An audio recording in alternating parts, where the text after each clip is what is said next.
So in this video, I'm going to discuss how you could fast track the Portuguese citizenship, the Portuguese nationality. Second topic is, which a lot of people fear in any country, is a new language. How do you learn Portuguese language, right? A2 level clearance. How do you clear that? How do you crack that? So that's the fear at the back of the mind.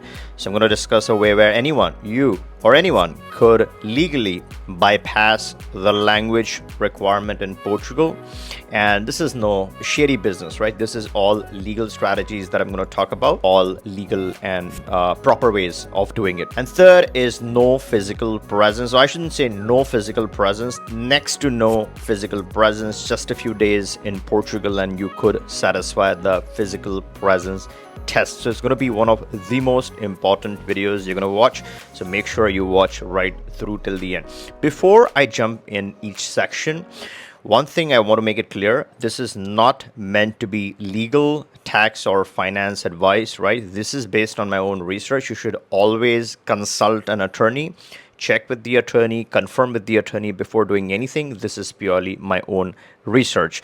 And if you are interested at any point in time in starting any of the options that I'm mentioning in this video, you can always click the link, reach us. We can have the initial discussion. And if you're interested, we can hook you up with the attorney, with our attorneys who specialize in each area, and quickly get you started towards your next path to citizenship or citizenships, right? So let's get started. First, before we get into the fast track and the language, I would like to discuss how do you even get residency in Portugal, right? What are the ways? The best way, in my opinion, for any ordinary person to strike a residency in Portugal is still through the hospitality fund. You're bypassing the normal threshold of 500 all yourself, right? The other people contributing to this legally. So with the Golden Visa, you get a clear path to striking that residency required, on which you can then eventually naturalize. The options are pretty simple. You're looking at 60% of the cost, not 100%. It's 60% if you're going through the hospitality fund. There was a very amazing deal where there was a walkaway financing, a small flat fee, and you could get the mortgage and complete all of that. We have hit the threshold, so we are no longer, or the financing company is no longer able to authorize any more flat fee finances. So that is gone. A lot of people kept thinking they got back. By the time they got back, this option was taken away just couple of weeks ago. The options that are remaining are still good. I think they're better in some aspects, and many people would like these options. Is that you could deposit, and this is a deposit, this is not a donation. You're not giving your money to anyone. You're going to get handsome returns on this money. So 300k in a hospitality fund that gets locked in. You get a credit of 200k euros, right? And if you want to understand how the mechanics works, you can go back and check this video. I've discussed this in a lot of detail, right? Eventually, what you get back after the 5-year period is all your money back, which is 300k euros that you invested. You also get back that income of 100k euros, and obviously you get the nationality to keep, right? You move to permanent residence, you apply for the nationality, all your money is given back to you, including the profit, and then of course you retain the all-important strong Portuguese nationality at the end. Now, this is the residency part for most people watching. The Golden Visa makes a lot of sense for a lot of people. Now, let's just discuss the physical presence required, right, in Portugal. Now, Portugal is the only EU country. You had Golden Visas in different parts. Spain, that's over. You have Golden Visa in Greece, and that's still there. Of course, the physical presence for the Golden Visa itself is irrelevant, but if you're trying to naturalize in Greece, there's a heavy physical presence needed. And in any EU country, there is a heavy physical presence required if you are thinking of naturalizing in any of those countries. Portugal Golden Visa is the only option where the underlying residency of 7 days, right? You got to live there for 7 days each year. Pretty doable for a lot of people. It's safe enough for you to spend 7 days in Portugal. And if you complete that, then you can use that as the underlying basis to satisfy your residency requirements for citizenship. So this is the only EU nation where this is even possible. So that's the no physical or low physical, next to no physical presence aspect of this. Now, fast track. Is fast track possible? Yes, you could fast track this nationality to 2 years instead of waiting for 5 years. If you have a family connection, there's no other way to pay any money or do some tricks and bypass that. Let's say you're married during the course of your golden visa, you move to Portugal. If you are single, you never know what happens. Let's say you get into a cohabitual relationship, or let's say you end up getting married. And if you have that connection to a partner in Portugal, then you can fast track to 2 years. You don't even need to live in Portugal. There's an overlap over here, interesting overlap. The golden visa does not require you to live there too much. The marriage in Portugal also does not require any physical presence, so it really coincides. So can these two be combined? Of course, there's an opportunity to combine these two aspects.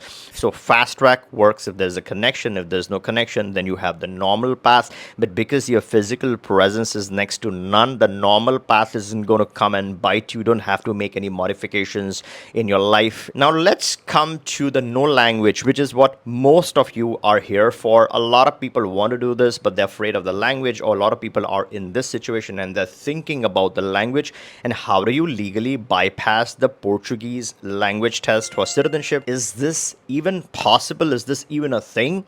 I'm going to discuss this with proof. I'm going to prove this to you, right? Again, as I said, all of this is just my personal research and my personal analysis.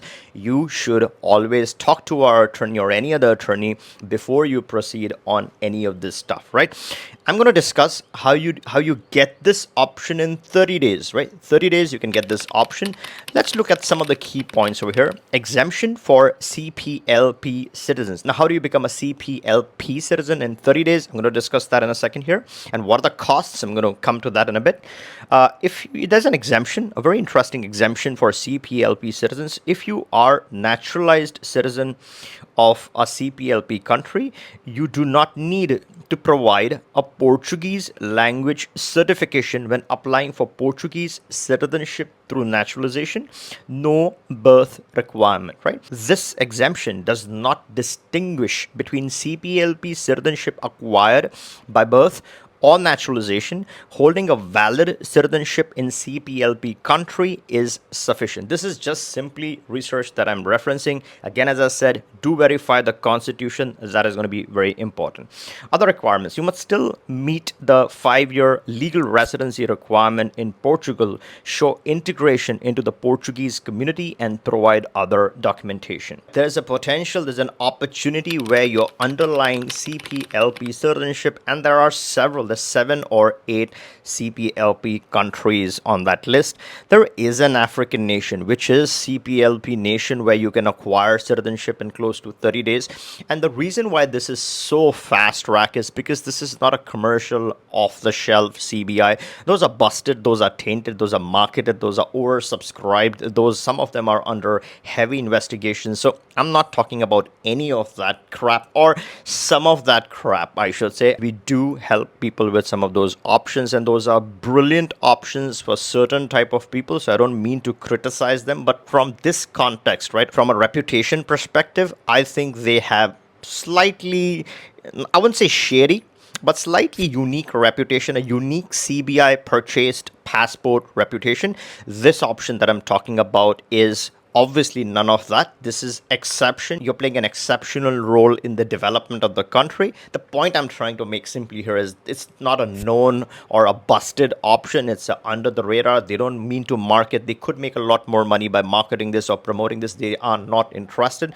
They're interested in a genuine bond between you and that country, and the bond should be private between the two. No third party should be dancing around watching your private affair between you and that country. Now, what are some of the unique benefits? There's some very unique visa-free access that this nationality has. It also has an extremely unique and a rare benefit. There's hardly any countries in the world, hardly, that have ECOWAS mobility, right? It's ECOWAS is like Mercosur, and it also has the CPLP. Now, the ECOWAS can directly open up two things for you, right? The ECOWAS connection can unlock two things for you in a year. Okay, in a year, and those two things are a Mercosur citizenship and a BRICS citizenship. There's an overlap, and if you want to understand what this overlap is, go and head to this video. This talks about it in a lot of detail, so you do get all of this. In addition to that, because of the CPLP connection, there could be a potential match with the Portuguese option. And as I said, this is a very limited, finite opportunity, not just the golden visa with Portugal, but also the citizenship. There's a very few applications that they're accepting each month, right, on a case by case basis. We do this program start to finish, right? We provide full support for this program. This is not a shady citizenship. This is a proper citizenship, start to finish, authorized and legally approved by the government. There are 4 things that you get, all the things that are necessary to prove your nationality, including the constitutional provisions, including the naturalization certificate, your passport, your ID card, your police certificate, everything is included as part of this package, all legally expedited and done for you. And at any point in time you are interested in getting started with this option or both these options together, a lot of high net worth individuals are very interested in striking this as a combination, and we are reserving this for existing clients and some other people who really need this. You can always click the link, book a call before both opportunities are gone and you keep thinking this is the right time to start this and finish this off as soon as possible, so you and your family not only have one of the most powerful and the best citizenships, but you have it with relative ease and relative speed. You want this now, you want this in this lifetime. Don't sit and waste 20 years trying to naturalize like a dummy sitting in those countries. That ain't happening. This is happening, but for a limited time. Now, before you go, make sure you're subscribed to the channel because there's a lot of moving pieces here and a lot of moving parts. And I'm going to keep reporting on this and other programs as they happen and as they close. So if you are subscribed, you would be notified. And if you like this video, give me a thumbs up and catch you in the next one.